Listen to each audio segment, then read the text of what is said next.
Yadadri multipurpose sports stadium నిర్మాణంపై శనివారం రోడ్లు, భవనాలు, సినిమాటోగ్రఫీ మంత్రి కోమటిరెడ్డి వెంకటరెడ్డి అధికారులతో సమీక్షా సమావేశం నిర్వహించారు.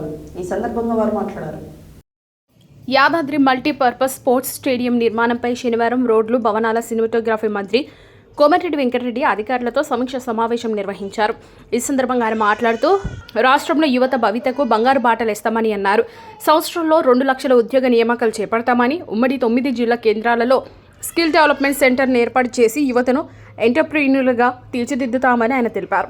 యువత మానసిక, శారీరక దారుఢ్యం కోసం స్పోర్ట్స్ స్టేడియాలు, ఇతర సౌకర్యాలు కల్పిస్తామని, అందులో భాగంగానే రెవెన్యూ మంత్రిగా బాధ్యతలు చేపట్టిన పొంగులేటి శ్రీనివాసరెడ్డిని ఒప్పించి యాదాద్రి జిల్లాలోని రాయగిరి వద్ద నిర్మిస్తున్న మల్టీపర్పస్ స్పోర్ట్స్ స్టేడియం నిర్మాణం కోసం 10 ఎకరాల భూ కేటాయింపుపై తొలి సంతకం చేయించానని ఆయన గుర్తు చేశారు.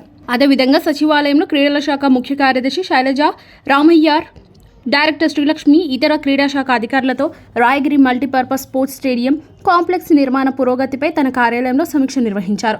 దీనికి సంబంధించిన డిజైన్లు పరిశీలించారు.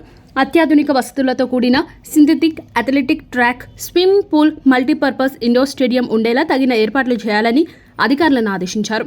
అనంతరం కేంద్రం నుంచి తగిన నిధులు సమీకరించేందుకు 2-3 రోజుల్లో డిపిఆర్ను సిద్ధం చేయాలని అధికారులకు సూచించారు. తానే స్వయంగా కేంద్ర క్రీడల శాఖ మంత్రి అనురాగ్ ఠాకూర్తో మాట్లాడి స్టేడియం నిర్మాణానికి ఖేలో ఇండియా పథకంలో భాగంగా నిధులు తీసుకొచ్చేలా ప్రయత్నం చేస్తానని మంత్రి అధికారులకు సూచించారు. ఈ సమావేశంలో క్రీడల శాఖ principal secretary Shailaja, Ramayyar, director శ్రీలక్ష్మితో పాటు RNB EE Shankaraiah, sports authority DE Ashok, జిల్లా యువజన క్రీడల శాఖ అధికారి ధనంజయ తదితరులు ఉన్నారు.